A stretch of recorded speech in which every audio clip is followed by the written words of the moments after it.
atau yang mewakili. Selanjutnya ibu-ibu yang sudah berkenan hadir dalam kegiatan diseminasi disiplin positif pada hari ini.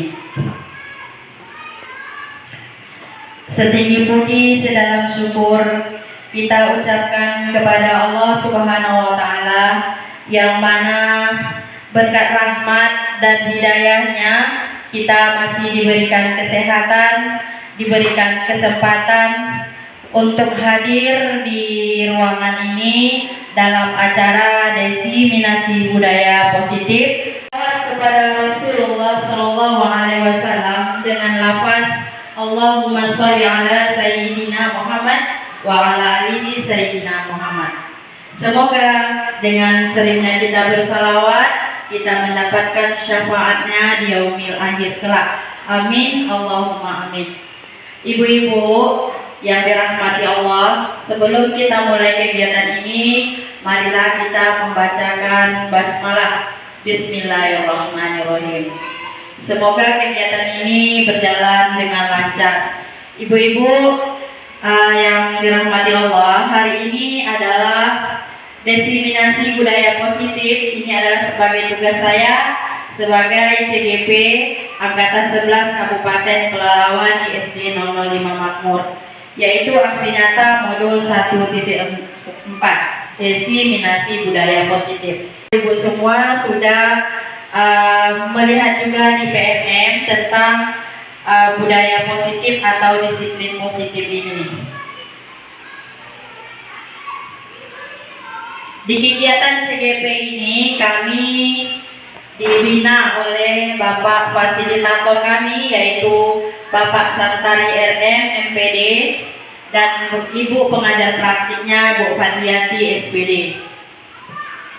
Sebelum kita masuk ke materi, ada espreadingnya Ibu. Ini espreadingnya. Ibaratnya tadi kan sudah lelah kita beraktivitas, sekarang kita espreading dulu sebelum kita masuk ke materi. Ini espreadingnya tebak warna. Jadi yang kita baca itu bukan bacaannya, tapi warnanya. Ayo sama-sama. 1, 2, 3.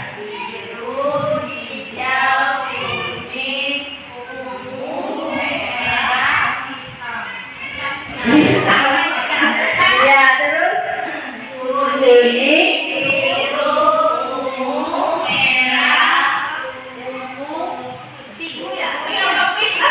Ungu, merah, hitam, kuning, biru, ungu, merah, ungu, merah, ungu, biru,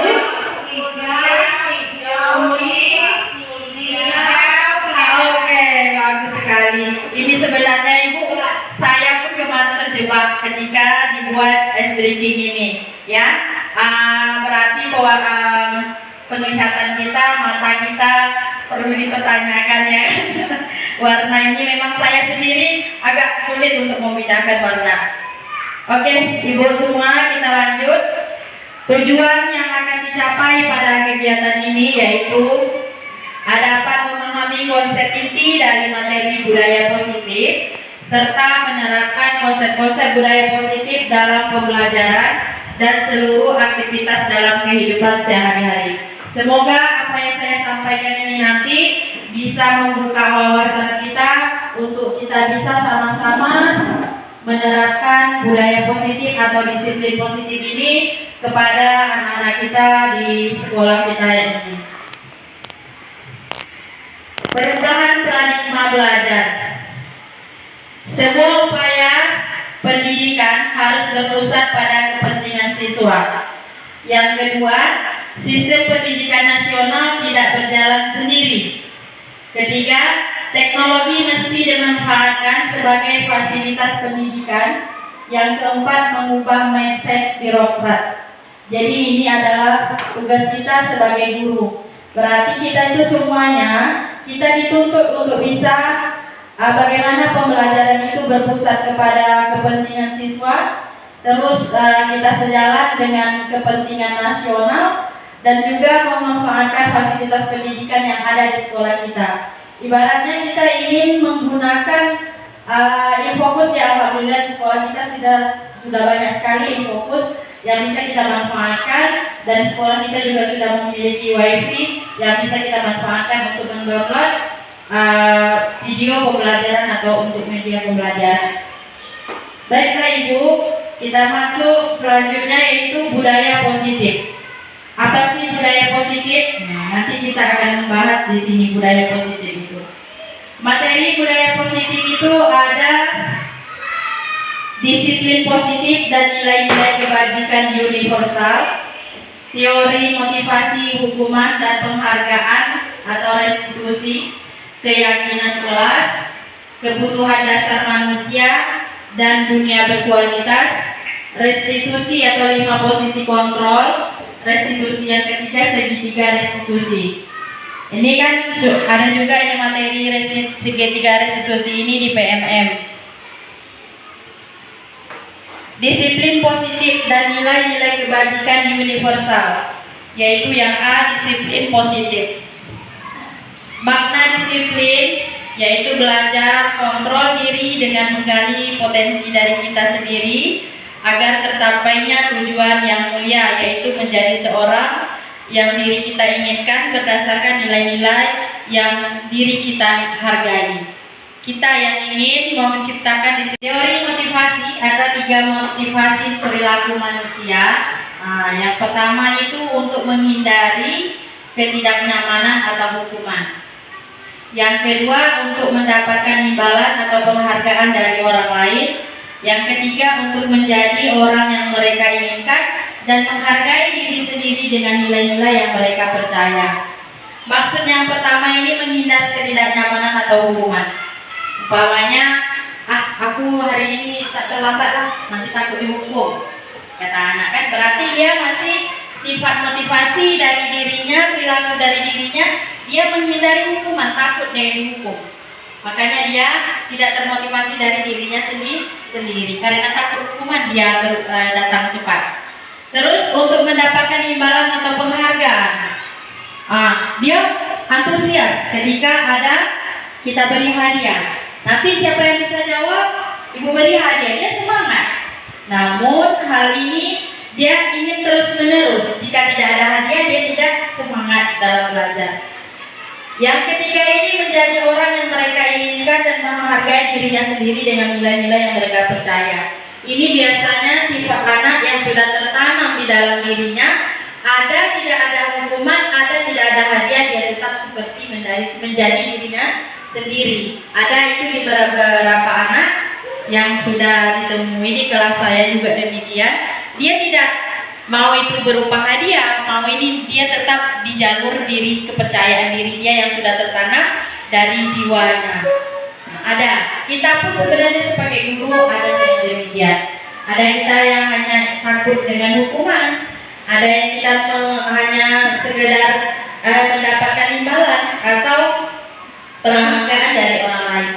Seperti perusahaan ini kan masih memakai teori ini ya untuk memotivasi karyawannya. Yang B, hukuman, penghargaan, dan restitusi. Ini hukuman tadi. Hukuman itu bersifat disakiti dan tersakiti. Korban mendapatkan keadilan, perilaku pasif agresif meningkat, mode paksaan, mencipta-raturkan tidak berlaku pada anak yang tidak takut, konsep dirinya buruk, menyembunyikan kesalahan. Terus yang terakhir, penguatan negatif. Jadi biasanya anak yang kita beri hukuman ini, dia insafnya itu ibaratnya cuma sesaat.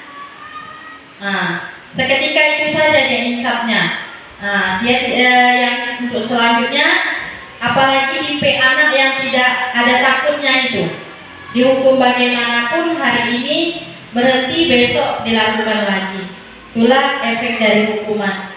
Konsekuensi hukuman dan konsekuensi ini sebenarnya tidak jauh beda, yaitu efeknya tidak nyaman, korban bisa terabaikan, jangka waktunya pendek, membutuhkan moneng atau menghormati peraturan, stimulus respon, mendorong kepatuhan, konsep diri baik, belajar taat peraturan, pengaturan positif.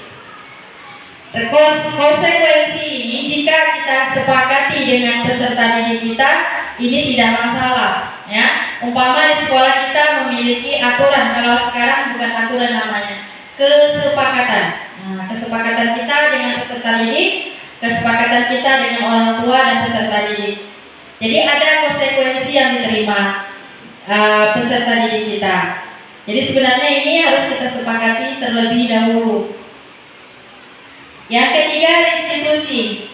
Pilihan dan mendapat penguatan, korban mendapat ganti, masalah terpecahkan, belajar bertanggung jawab, jangka panjang, teori kontrol, konsep dirinya baik, menghormati diri dan orang lain. Inilah yang diharapkan pemerintah kepada kita saat ini. Apapun permasalahan di sekolah, kita harus menjalankan disiplin positif ini, salah satunya dengan restitusi tadi. Nanti ada contoh juga bagaimana cara menerapkan segitiga restitusi. Contoh hukuman. Hukuman inilah contohnya. Kita mungkin semua tidak tahu lah itu ya, hukuman itu bisa berupa apa saja. Melakukan push up sebagai konsekuensi keterlambatan. Ini tidak efektif. Mengelilingi lapangan sebagai bentuk hukuman atas keterlambatannya dalam menghadiri jam olahraga. Memberikan tugas tambahan akibat nilai ulangannya yang rendah. Siswa diberikan ujian sebagai akibat tidak menyelesaikan tugas atau meraih nilai rendah. Jika seseorang siswa merusak properti sekolah, siswa harus memperbaikinya atau menggantinya atau memberikan layanan yang bermanfaat bagi komunitas sekolah.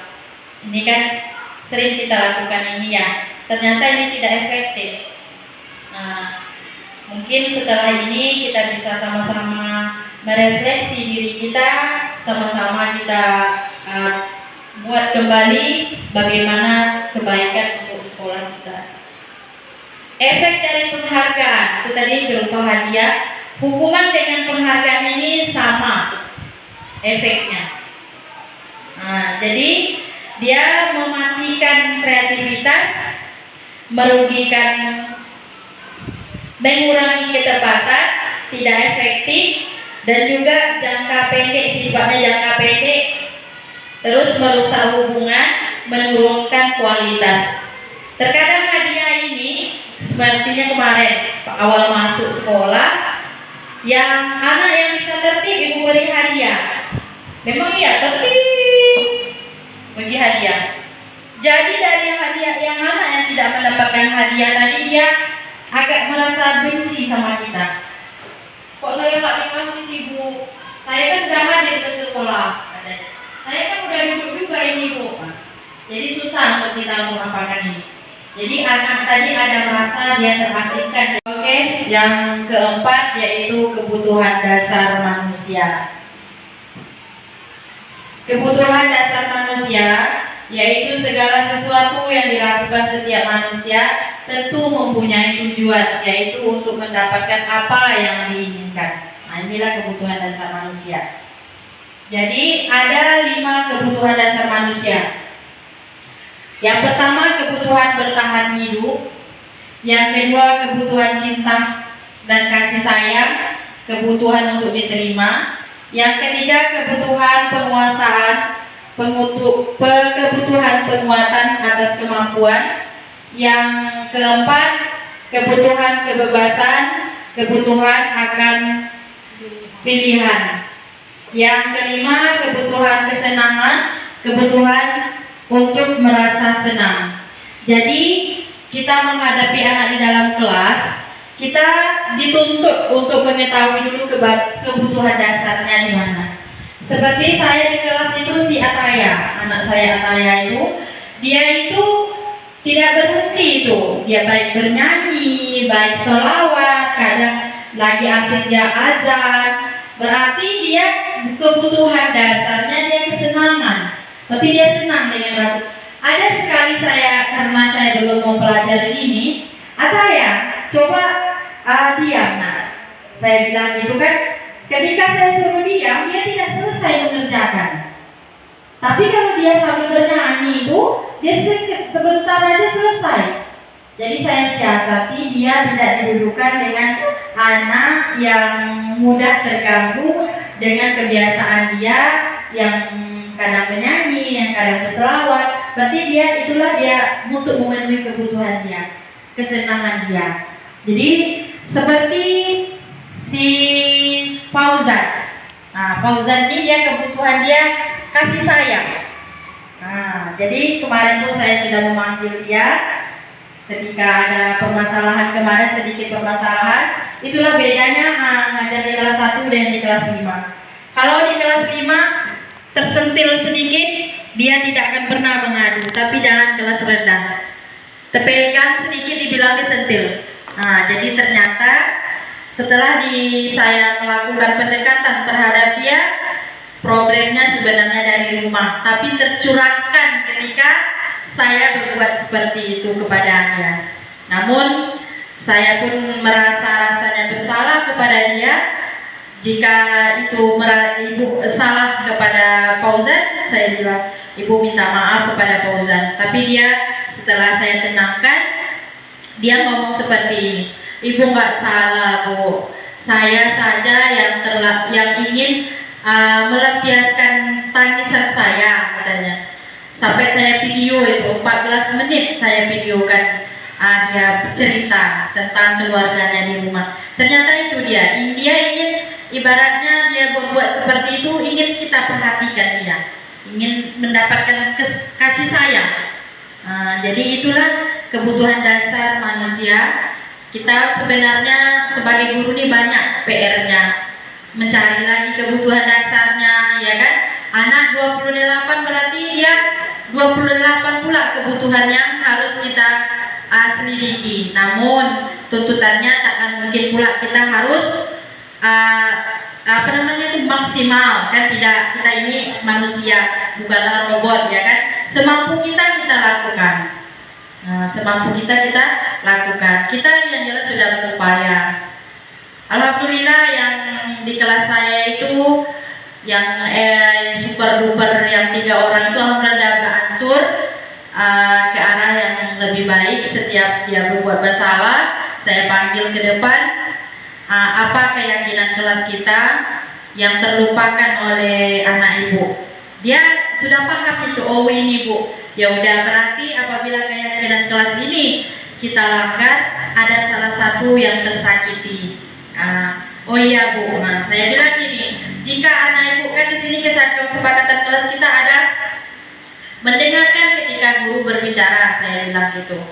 Jika anak ibu tidak mendengarkan ibu lagi berbicara, siapa yang tersakiti? Ibu, mereka sudah tahu. Jadi alhamdulillah ada beransur ya. Memang untuk menciptakan ini kan butuh proses, tidak akan mungkin langsung instan. Proses ini kan kita sudah berjalan berapa bulan, 3 bulan, hampir 3 bulan ya. Kita dari bulan Juli dan memasuki ini dan pertengahan Agustus. Jadi untuk mengetahui ini memang kita dituntut untuk mengetahui dulu kebutuhan dasar anak kita di dalam kelas itu seperti apa. Yang kelima yaitu posisi kontrol guru. Penghubung, yang pertama itu penghukum. Ini 5 posisi kontrol kita ini. Penghukum itu adalah seorang penghukum dapat menggunakan hukuman fisik dan verbal seperti yang disampaikan Bapak Korwil kemarin. Guru yang menjalankan posisi penghukum akan berkata patuhi aturan saya atau awas nanti. Ini kata-kata yang sering kita keluarkan ketika kita sebagai penghukum. Nanti ibu laporkan ke kepala sekolah, itu ternyata kita sebagai penghukum juga. Itu berupa fisik atau verbal. Fisiknya ya kadang mencubit, itu fisik hukumannya. Kalau verbal tadi dari perkataan kita. Terus yang kedua, membuat orang merasa bersalah. Membuat orang merasa bersalah yaitu pada posisi ini biasanya guru akan bersuara lebih lembut, menggunakan keheningan yang membuat siswa menjadi tidak nyaman, bersalah atau rendah hati. Contoh kata-kata guru dalam posisi ini misalnya, Bapak sangat kecewa dengan kamu. Itu kalau dia sebagai bapak. Kalau kita, Ibu kecewa lah kepada kamu, kata kita. Berarti dia itu merasa bersalah dari perbuatan dia, orang lain yang tersakiti. Jadi merasa bersalah akan tertanam di pikiran dia. Oh, gara-gara saya, ibu itu kecewa kepada saya, katanya. Dia akan tertanam terus-menerus di pikiran dia. Gara-gara dia, orang lain juga mendapatkan masalah. Ini membuat orang merasa bersalah. Yang ketiga, teman.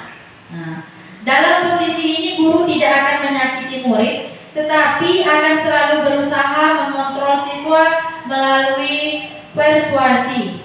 Posisi ini dapat berdampak positif dan negatif. Positif berupa hubungan yang baik antara guru dan siswa. Contoh kata-kata guru yaitu, ayo bantu, ayolah bantulah demi ibu ya. Nah, karena kita sering juga membuat posisi kontrol seperti ini, terutama saya sendiri pernah melakukan ini. Ternyata ada sisi positif dan negatifnya. Nah, ya ada posisi negatif dan posisi positifnya dari posisi kita sebagai teman ini. Namun anak yang dibuat seperti ini, yang kita posisi kontrol kita sebagai teman ini, dia hanya segannya kepada guru tertentu. Umpamanya saya menerapkan posisi kontrol sebagai teman, anak tersebut dia hanya patuh kepada saya. Ketika kelas saya diserahkan kepada orang lain, dia tidak akan patuh, dia tidak akan menghargai guru yang masuk selain dari gurunya sendiri.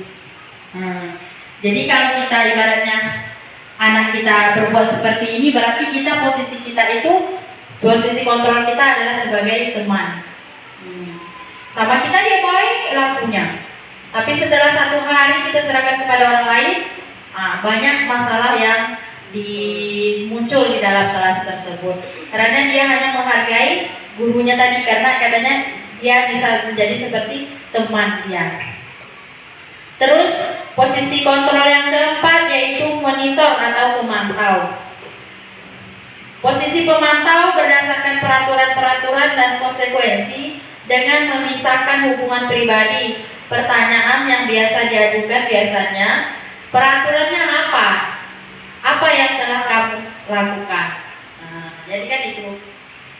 Kita kan punya aturan. Coba kan kita gitu. Apa aturan sekolah kita? Nah, berarti kita itu sebagai pemantau, sebagai monitor atau pemantau. Kata-kata yang demikian, contoh kata-kata itu. Yang kelima, posisi kontrol yang kelima yaitu manajer. Merupakan posisi mentor di mana guru berbuat bersama dengan murid, mengajak siswa mempertanggungjawabkan perilakunya, mendukung siswa menemukan solusi atas permasalahannya sendiri. Inilah yang diharapkan oleh pemerintah kepada kita. Kita diharapkan bisa menjadi sebagai manajer. Tidak bisa kita sebagai manajer, setidaknya kita sebagai pemantau. Tidak bisa ya sebagai teman. Namun posisi dari 5 posisi kontrol ini yang terbaiknya adalah sebagai manajer. Memang tidak mudah sebagai manajer ini. Ya, banyak ilmu, banyak yang harus perlu kita pelajari lagi supaya kita bisa di posisi manajer ini, mengontrol baik diri kita sendiri, mengontrol anak di dalam kelas dengan posisi manajer ini. Yang terakhir yaitu segitiga restitusi. Restitusi, apa restitusi? Restitusi itu merupakan menciptakan kondisi bagi murid untuk memperbaiki kesalahan mereka sehingga mereka bisa kembali pada kelompok mereka dengan karakter yang lebih kuat. Itu menurut Frozen 2024. Ciri-ciri restitusi bukan untuk membuat kesalahan, namun untuk belajar dari kesalahan. Terus restitusi itu memperbaiki hubungan. Restitusi adalah tawaran, bukan paksaan. Restitusi menuntut untuk melihat ke dalam diri. Restitusi mencari kebutuhan dasar yang mendasari tindakan. Terus restitusi adalah cara yang paling baik. Restitusi fokus pada karakter, bukan tindakan. Restitusi menguatkan. Restitusi itu fokus pada solusi. Yang terakhir, restitusi mengembalikan murid yang berbuat salah pada kelompoknya. Jadi dia yang berkoreksi salahnya sendiri, dia yang memperbaikinya sendiri. Nah, cuman terkadang kita untuk menerapkan segitiga restitusi ini waktu terkadang. Nah, satu proses dialog yang dijalankan oleh guru atau orang tua agar dapat menghasilkan murid yang mandiri dan bertanggung jawab. Segitiga restitusi adalah suatu proses dialog yang dijalankan oleh guru atau orang tua agar dapat menghasilkan murid yang mandiri dan bertanggung jawab. Ini bukan kita sebagai guru di sekolah, kepada anak kita di rumah juga bisa kita terapkan segitiga restitusi. Mau ibaratnya kita mau menanyakan kepada dia maunya bagaimana baiknya. Terus restitusi itu merupakan proses menciptakan posisi bagi siswa yang memperbaiki kesalahan mereka sehingga mereka bisa kembali pada kelompoknya dengan karakter yang lebih kuat. Restitusi dapat membantu siswa menjadi lebih mempunyai tujuan, disiplin positif, dan memulihkan dirinya ketika berbuat kesalahan. Restitusi itu menguntungkan korban dan si pembuat salah, itu membuat win solution. Segitiga restitusi itu ada 3, namanya segitiga restitusi. Yang pertama itu menstabilkan identitas, yang kedua validitas kesalahan, yang ketiga itu menanyakan keyakinan. Inilah langkah yang kita lakukan ketika kita mau melaksanakan segitiga restitusi. Kita stabilkan dulu identitasnya. Ibaratnya kita tidak langsung menanyakan kesalahan dia, tapi kita stabilkan dulu identitasnya. Setelah kita stabilkan, barulah kita validasi kesalahannya. Ibaratnya kesalahan yang telah dibuat itu apa, dia akan menjawab dengan sendirinya tanpa kita paksa. Dia akan menjawab, oh tadi saya ini bu, tadi saya ini bu. Terus menanyakan keyakinan. Setelah kita validasi, kita tanyakan keyakinan kelas kembali. Nah, nanti dia akan menjawab dengan sendiri. Learning goal-nya berdasarkan prinsip membuat kesalahan adalah bagian dari proses pembelajaran. Berperan menggeser identitas murid dari identitas gagal ke identitas sukses. Jangan mengkritik murid yang sedang mengalami identitas gagal. Menstabilkan identitas, sisinya itu kita mengajukan pertanyaan. Contoh pertanyaannya seperti ini, yaitu salah satunya membuat kesalahan sesuatu yang wajar. Manusia tidak ada yang sempurna. Kita bisa memperbaiki masalah ini. Saya tidak menanyakan kesalahannya, tapi fokus memperbaiki masalah ini. Apakah saat ini kamu tengah menjadi orang yang baik saat ini? Ibaratnya ini adalah contoh-contoh pertanyaan ketika kita menstabilkan identitasnya yang bisa kita lakukan. Yang kedua, validasi tindakan yang salah. Sisinya yaitu kalau learning goal-nya berdasarkan prinsip setiap perilaku berupaya memenuhi suatu kebutuhan tertentu. Guru akan bergeser dari pemikiran stimulus respon menjadi proaktif. Mengenali dan mengakui kebutuhan murid ini dapat memperbaiki hubungan dengan murid. Jadi sisi validasi tindakan yang salah, pertanyaannya ada 4. Kamu bisa saja bertindak lebih gegabah lagi dari ini. Kamu bukan melakukannya tanpa sesuatu alasan tertentu. Kamu melakukannya karena mempertahankan sesuatu yang penting bagimu. Mungkin kamu bisa mempelajari suatu perilaku baru yang lebih efektif. Bersediakah kamu mempelajarinya? Inilah contoh pertanyaan yang kedua. Yang ketiga yaitu teori kontrol menyatakan bahwa pada dasarnya kita termotivasi secara intrinsik saat perilaku telah divalidasi dan identitas sukses telah stabil, maka murid telah siap mengaitkan keyakinannya dengan tindakannya yang salah. Nah, yaitu sisi ketiga ini menanyakan ya keyakinan. Ada 4 contoh pertanyaan yang bisa kita buat. Sebagai keluarga atau sebagai kelas, apa yang kita yakini? Nilai-nilai apa yang telah kita sepakati? Seperti apa gambaran sebuah kelas yang ideal bagi kamu? Kamu ingin menjadi orang seperti apa? Nah, ini contohnya. Ini adalah contoh penerapan segitiga restitusi. Ini Siva, dia posisinya dia merasa kesal karena kertas ujiannya selalu dicontek temannya. Silakan disaksikan.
Nah, itu restitusi yang pertama.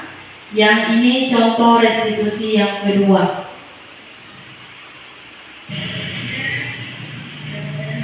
Ini anak ini berdua terlambat ketika upacara, pas pulang saya lagi piket, ada bersama rekan-rekan yang lain. Terlambatnya ketika pembina sudah menyampaikan amanahnya.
Oke, ini adalah salah satu penerapan segitiga restitusi yang sudah pernah saya lakukan di sekolah kita. Alhamdulillah anak ini ternyata dia sering terlambat ke sekolah, tidak sekali dua kali. Namun ketika kami pikir ini, kami mendapatkan anak ini, si Zahira namanya, kelas 5C. Dia ternyata sering, sebelum ini dia sering terlambat, ya. Tapi alhamdulillah setelah dilakukan segitiga restitusi ini, dia tidak, untuk saat ini ya, belum tidak ada terlambat lagi. Nah itu yang untuk Zahira, dia nama Zahira. Yang satu lagi kelas 4A, siapa namanya Mufid, lupa saya. Alfarizi. Dia ternyata ketika itu baru pulang dari kampung, sehingga dia ketiduran, mamanya ketiduran, bapaknya juga ketiduran. Kebablasan kami Bu, terlambat sholat subuhnya katanya. Jadi ternyata Ibu, setelah kita terapkan seperti itu, tanpa ini kan dia bisa, ibaratnya bisa menjawab, dia bisa menguraikan sendiri dari kesalahan dia, dari permasalahan dia, kita jadi tahu. Seperti si Zahira ini, dia telah bangun karena dia ada tugas yang diberikan guru katanya, tugas kelompok. Ketika tugas kelompok ini tidak selesai di sekolah, temannya janji mau datang ke rumah mengerjakan, tapi tak jadi, ya kan? Tak jadi, sehingga dia inisiatif mengerjakan sendiri, sehingga dia tidurnya larut malam. Itu yang menyebabkan dia telat bangunnya. Jadi dengan seperti ini kita menerapkan segitiga restitusi.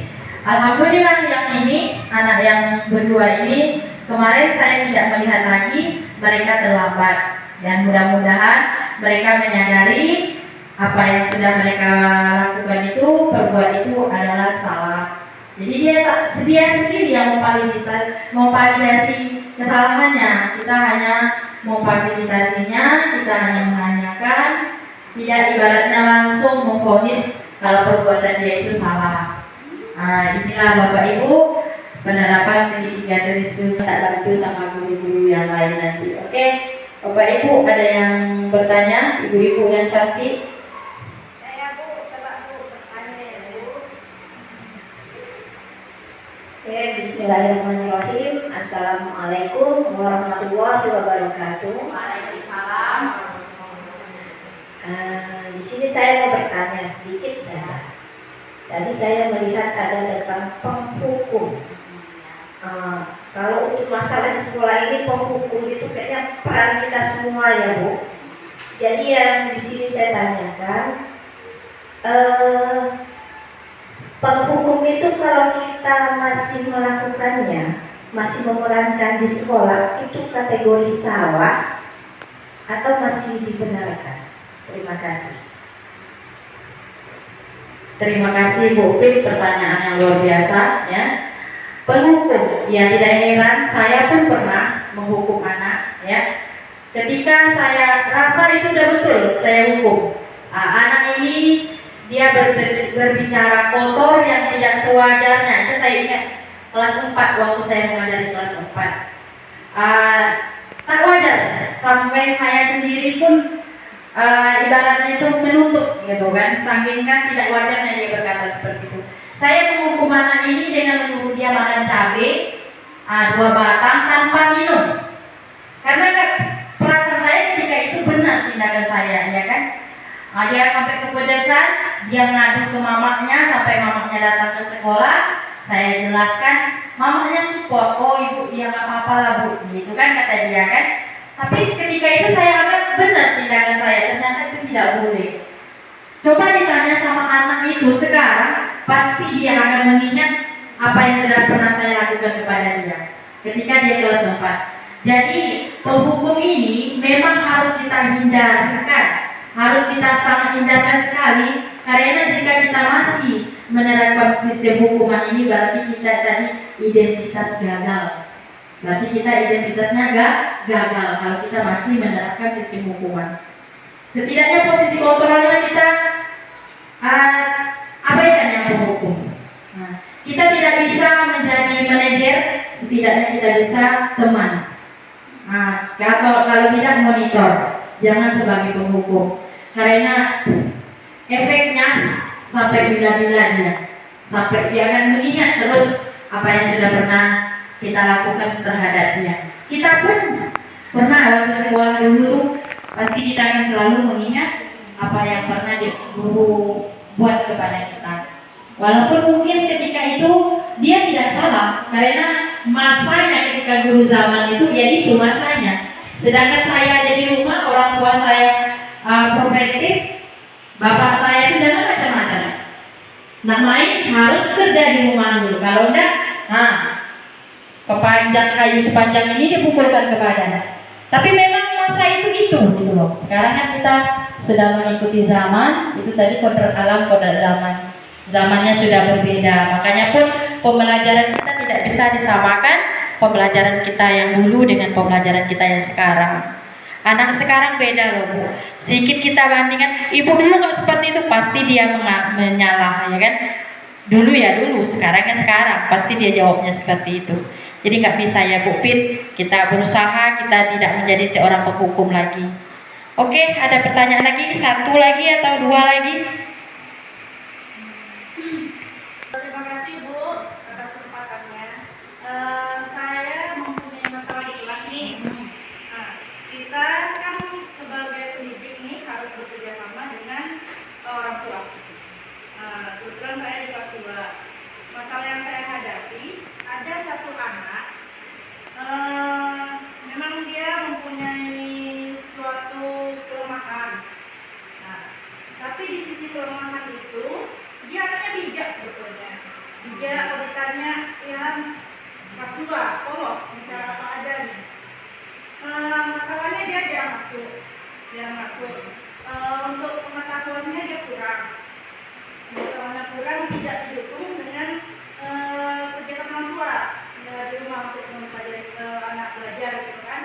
Nah, dan alasan kenapa saya tanya jarang masuk ke sekolah, kesiangan, tidak ada yang mengantar, itu alasannya. Padahal kondisi keluarganya, orang tuanya itu tidak terlalu sibuk sih sebetulnya. Nanti kalau lambat bangun nih, udahlah nggak usah sekolah saja gitu. Jadi anak terbiasa dengan hal seperti itu. Nah, saya sudah memanggil orang tuanya, tapi tidak ada respon. Sekarang yang pertanyaan saya, bagaimana saya menyelesaikan masalah tersebut? Sebenarnya ini pun sedikit rumit ya. Upaya dari Bu Anis tadi sudah memanggil orang tua, ya kan? Anak juga sudah dilakukan pendekatan. Namun karena ibaratnya mindsetnya dari rumah seperti itu, tidak ada kesadaran dari anaknya dan juga tidak ada kesadaran dari orang tua itu sendiri. Sekarang gini Bu Anies, kata pengajar praktik kami itu, kita berbuat sebisa kita. Ibaratnya kita, yang jelas kita sudah berbuat sebisa kita sudah berupaya. Oh, anaknya masih seperti itu, ya apa boleh buat. Sedangkan orang tuanya saja dia tidak peduli, ya kan? Nah, kalau kita sebagai guru nih, ya kita wajib mampunya segitu, ya sudah kita jalankan segitu. Mungkin harapan kita di kemudian hari dia akan bisa, anak ini menyadari bahwa kondisi orang tuanya yang seperti itu, dia seharusnya dia tetap sekolah. Dan juga bagi saya pun ada anak saya di kelas seperti itu Bu Anies, yang ya pokoknya dalam 1 minggu itu ada dia izin, ada dia. Tapi alhamdulillah kemarin sudah saya panggil kakaknya, mamanya nggak pernah ngangkat HP karena ada kakaknya juga di kelas 6. Saya panggil si Joy. Nah, si Joy ya Bu Iski. Si Joy ini Bu Iski itu tahu sekali itu bagaimana si Joy. Kalau dia nggak ada izin 1 minggu itu enggak Joy namanya. Begitulah. Tapi dari yang izin terus membacanya lemah, ya lengkap lah semua. Tapi alhamdulillah sekarang dia Bu Anies, si Joy ini memang perilaku dia yang izin tadi itu masih ada, tapi dia sekarang alhamdulillah udah mulai rajin menulis. Yang pertama nulis tak pernah selesai. Jangankan tak selesai 1 baris, 2 kalimat saja tak selesai. Tapi sekarang alhamdulillah dengan dibantu oleh kakaknya di rumah juga, selalu saya dekatkan juga dia, saya dekatkan dia. Joy maunya seperti apa? Memang tugas kita itu aja Bu Anies. Kita dekati dia, kita motivasi dia. Rasanya sudah kita berupaya, dia juga tidak berubah. Ya, apa boleh buat, itulah kemampuan kita. Yang jelas kita berusaha dulu ya Bu Anies. Mungkin kawan yang lain yang ada menambahkan, rasanya nggak cocok dengan jawaban saya atau ingin menambahkan, silakan. Gimana ibu senior kami? Rasanya sudah pas jawaban saya? Oke. Terima kasih ibu semua sudah berpartisipasi dengan kegiatan ini.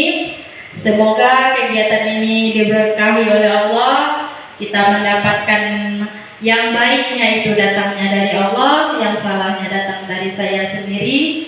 Jika ada baiknya ambillah, jika ada jeleknya buanglah jauh-jauh. Karena saya pun tidaklah sempurna, saya pun di sini bukan mengajari, namun saya hanya memberikan apa yang sudah saya peroleh dari pendidikan CGP ini. Saya pun dari semuanya itu pernah saya alami. Saya merepit sampai saya ibaratnya itu jadi beban pikiran selama kepada saya. Ternyata selama ini yang saya lakukan itu salah.